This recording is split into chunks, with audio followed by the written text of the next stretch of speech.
Howdy folks, I'm Kooky Kidney Vetch Wildflowers, kindly kicking knobby knitted nettles.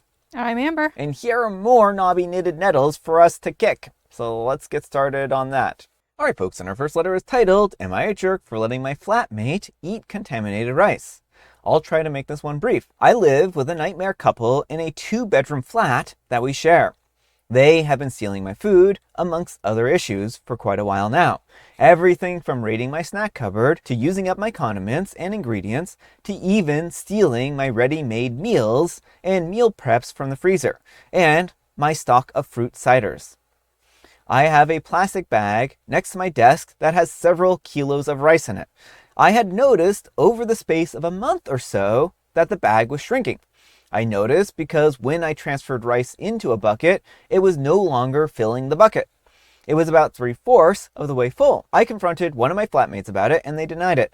And a few weeks later, the rice was now down to 1/3 of a bucket worth, and I asked them together this time if they were eating my rice. The boyfriend is much more confrontational, and he has had outbursts at me in the past when I've asked about my snacks and meals going missing.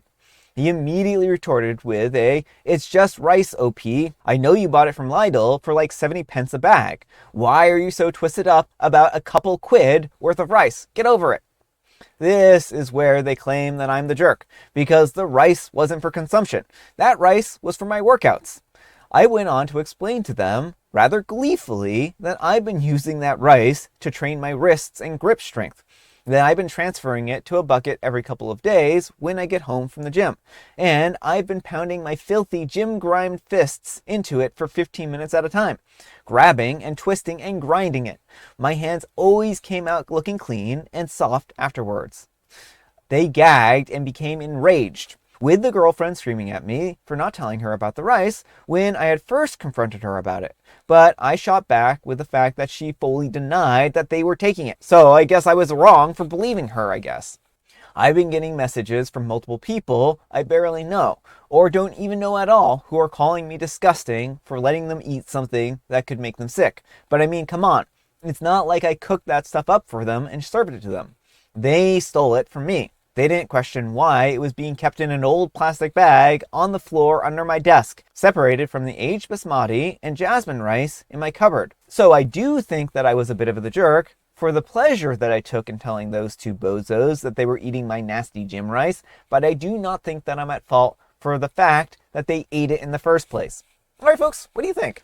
No, not the jerk. They stole your rice and you asked them and they're like, no, we're not taking it. I mean, like you were saying, if they weren't taking it, then like, why would you need to tell them anything? I mean, they kind of set themselves up for failure here. I don't blame OP. I mean, OP could have said something, but I mean, also like, at that point in time, they were denying it. And so what good would it have done? I mean, I guess OP could have said, just to let you know, that's my rice that I use for workouts. So if you are stealing it, then, it might make you sick. I don't know. But even there, like, these people just seem so entitled, and I feel like this was just more like a mess around, find out type of situation. They got the karma that they needed here, and maybe they'll think twice before stealing food from OP again. Well, that's the hope. But I mean, I doubt it. It seems like they're blaming OP for this, so I don't even think they've taken away the right lesson. No, here. they haven't. My advice is if OP can find different roommates, then they can move out and leave these people behind. Maybe they can also leave the rice behind as like a parting gift. Yeah. But let me know what you folks think. So anyhow, take care and good luck. All right, folks, and our next letter is titled, Am I a Jerk for Throwing Out My Roommate's Science Project That Was Making the Whole Apartment Smell? I live with my roommate Dan, and we have been getting along fine for the most part. Dan is a biology student, and a few weeks ago, he brought home a jar with dissected animal inside of it as part of a school project. He left it on the kitchen counter and said that it would only be there for a few days. Well, 2 weeks went by, and it was still there. The smell was getting worse every day, and it was spreading through the whole apartment. I could not eat in the kitchen anymore, and the guests commented on it when they visited. I texted Dan twice, asking him to move it or deal with it, and he said that he would, but nothing ever happened. After the second week, I threw the jar in the trash. Dan came home and was really upset. He said the project was not finished and that he needed it for a grade. He said that I should have waited longer or found another solution, like moving it to his room myself. I felt bad about the grade, but I had already given him 2 warnings in 2 weeks. The smell was genuinely affecting my daily life in a shared space. I think that I was reasonable, but maybe I should have moved it to his room instead of throwing it out entirely. All right, folks, what do you think? No, absolutely not the jerk. That was a biohazard. There's no way his teacher was sanctioning him bringing home, like, dead things to his apartment where they would be stored in such unsanitary conditions. Yeah. Like, in a science lab, one of the first things you learn is, like, you don't eat in there. Yeah. Like, most kinds of science, it's a little different with physics, but, you know, with biology, definitely, you do not have food in there. And he's, like, leaving this in your kitchen. I don't know what kind of science experiment this would have been. Like, this does not seem to make any sense to me. I don't know why a biology teacher would assign you to, like, watch something rot away, right? Well, that's the thing. Is like I cannot fathom that this was an actually like sanctioned experiment. Like, why wasn't this in formaldehyde or something like that, right? Like, this needed to be in a, and if it was in formaldehyde, then it still shouldn't have been in the kitchen, right? But I mean, this just doesn't make any sense to me because there was no preservatives here. It was smelling, it was rotting. That's not a science experiment. That's a biohazard. And I think that OP had every right to get rid of it at that point in time. Like, OP said, take care of this, and the roommate was like, nah, I mean, I'll take care of it, and they gave him 2 weeks. I have a really hard time faulting OP here. Maybe they could have transferred it to the roommate's room, but I also feel like if they had done that, it still would have smelled up the house. Well, and I'm sure the roommate would have complained about why'd you go in my room or any number of things. Yeah. So I don't know. I have a hard time faulting OP in this situation. Normally, I think throwing things away for people is really bad. And I if it hadn't been a biohazard, then I might have felt a little bit differently about it. But this just seemed like not a good thing at all and not something to keep inside of a house for sure. But let me know what you folks think. So anyhow, take care and good luck. And Lumo Solomez says, no, there's absolutely no way this was for a school project. I cannot imagine a science teacher in the world who would allow this. Apart from it being a biological hazard, he's leaving it in an uncontrolled environment unmonitored. What is he hoping to prove? Any conclusion that he could draw would be thrown out due to potential interference. It's incredibly unscientific. And that's kind of my feeling on this as well. Like, what science experiment are we doing here other than how fast does something decompose? Or maybe the science experiment is how fast will it take my roommates to throw something out? You know? And Artistic Tough 7764 says this for sure. And No Jellyfish 1208 says, not the jerk, and honestly, I have doubts believing that it was an actual school experiment.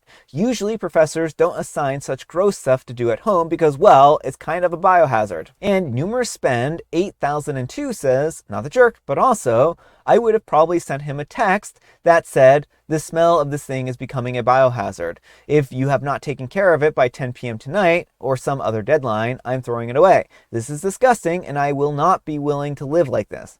I would also start looking for a new roommate because gross and disrespectful. And OP replies, that definitely would have covered my bases. I honestly thought 2 weeks and 2 warnings was plenty of grace, but lesson learned for the future. And yes, the complete lack of respect for the shared space definitely has me rethinking the roommate situation. And Do Cheek 6301 says, not the jerk. As a former bio major, this was a biohazard and should never have left the lab. That strange smell was not only decaying tissue, it was also the preservation solution the tissues were in. The #1 rule in labs is no food or drinks allowed because you don't want to consume chemicals. This container never should have been in the kitchen to begin with. Also, I cannot believe this was part of any project and would recommend you contact the head of the department because he's probably walking out of the lab with this bottle containing a biohazard. And OP replies, thank you for the inside perspective. It is incredibly validating to hear from a biology major that this was a massive safety violation. Knowing that we were breathing in both decaying tissue and chemical preservation fumes right next to our food makes me feel even better about throwing it out. I will definitely be looking into contacting his department head. All right, folks, and our next letter is titled, Am I a Jerk for Asking for My Tattoo Money Back from my friend who won't do my tattoo? I'm thinking about asking our friend for my money back for a tattoo that was paid for in advance, and I feel like I'm being the jerk. Me and my fiance have been together for 10 years. He has a very close best friend, more like a brother. They grew up together and talk religiously. His best friend owns a tattoo shop and has done both of our tattoos for a decade.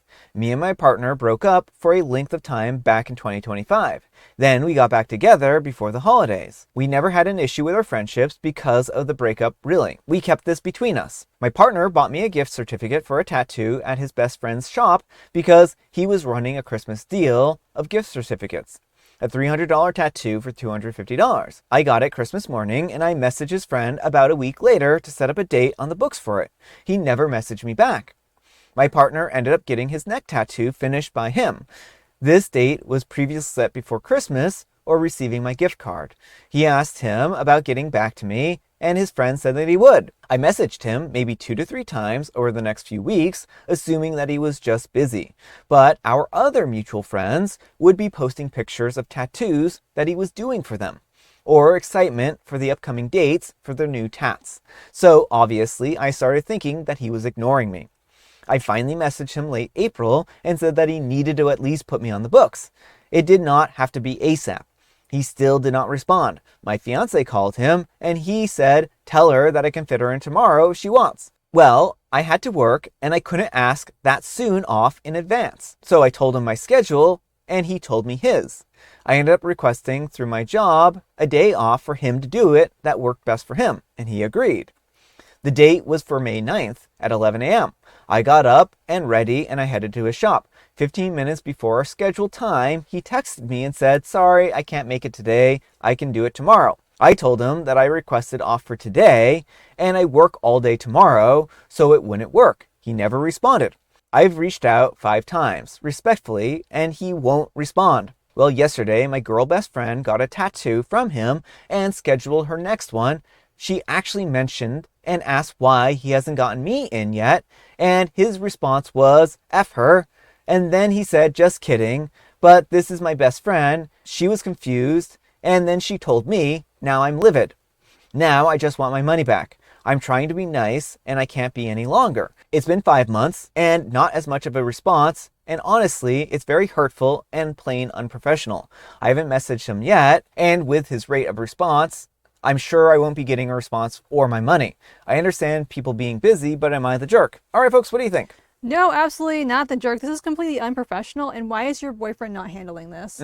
Like, he is being petty and holding a grudge, and that is not okay. Yeah. If he doesn't want to serve you, then he should have just refunded the money instantly. Well, yeah. But this is, inexcusable, and your boyfriend, if he really cares about you, should have immediately just like told his friend to knock it off. This is my girlfriend, and you either treat her like you would any other customer or you refund the money. Yeah, well, and I think that's maybe some of it. It's like if OP and their friends all stop going to him and say, look, we don't like how unprofessional you are, then that's going to hurt his bottom line a lot, right? Sounds like he gets a lot of business from OP's partner. He gets a lot of business from OP's friends. And I think like if he's going to treat OP like this, then maybe he needs to be hit where it hurts the most, his pocket, right? Right. I mean, if there's some way to rate his shop, like you could leave a negative review. Now that's going to blow things up, but if this guy is being this unprofessional,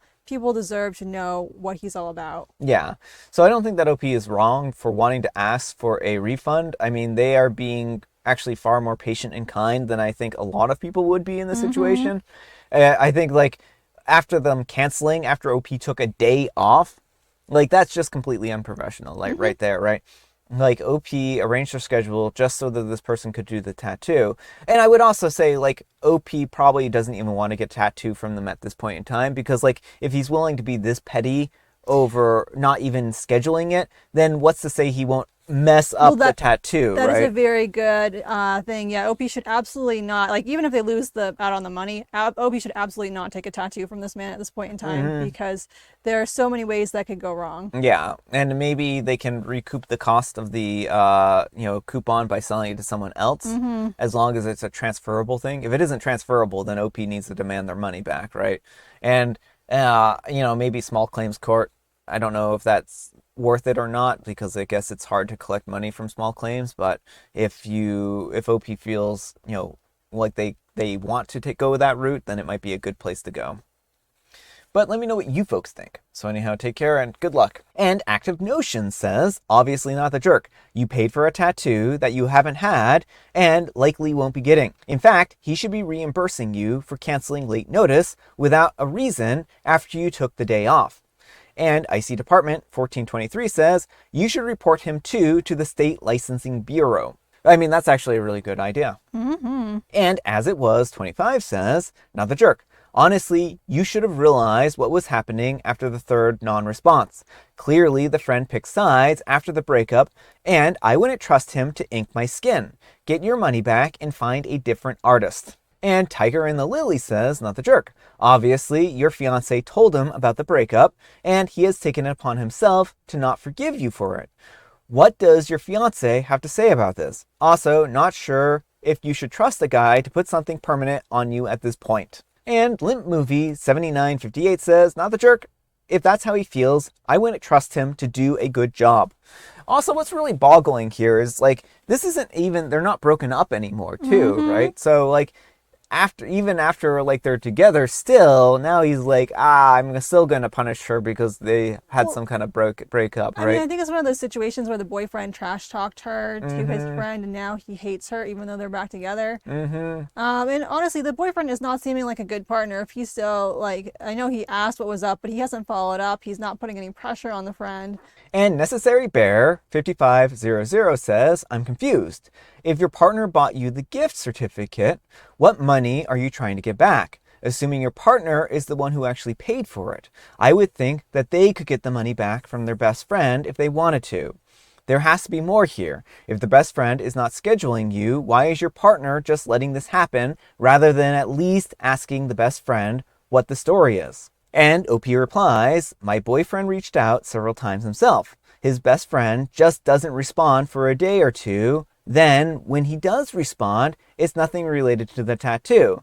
It's just like he's pretending it was never bought. That's a bad situation. It is a bad situation, but it's time for the boyfriend to tell his former best friend that, dude, if you keep up this nonsense, we're done. All right, folks, it is tea time. Grab your beverages of choice. I've got some tea right here, and Amber, she has a joke. Why did the couple buy stale bread on their wedding day? Because they wanted to put it in the freezer so they could eat it next year as like their wedding cake thing. So like that tradition, maybe there's the new tradition of eating stale bread in your 1 year anniversary, or maybe they just didn't have enough money to buy fresh bread, which is a little sad if you think about it. They wanted to grow mold together. No. Well, this was a perfect one for the biohazard episode, but I mean, no. And I have the special guest tea, some matcha. And today is a very special day. It's Mold Day. So make sure to go find yourself a biohazard to keep in your kitchen for the next 6 months. Enjoy. Please don't do that. If you do this, you can't blame me. You're doing it on your own. Noses. I think noses protects you from all legal repercussions, right? All right, folks, that's all the time we have for today. Thank you so much for watching. Happy Spectacular Saturday, folks. And you know what makes it spectacular? Weekend episodes. Amber, we need some kind of moral advice and or guidance, and please have it on growing biohazards in your kitchen, I guess. Don't. Yeah, I mean, that's a pretty good advice. Thanks so much for watching, and we'll see you all tomorrow. Bye.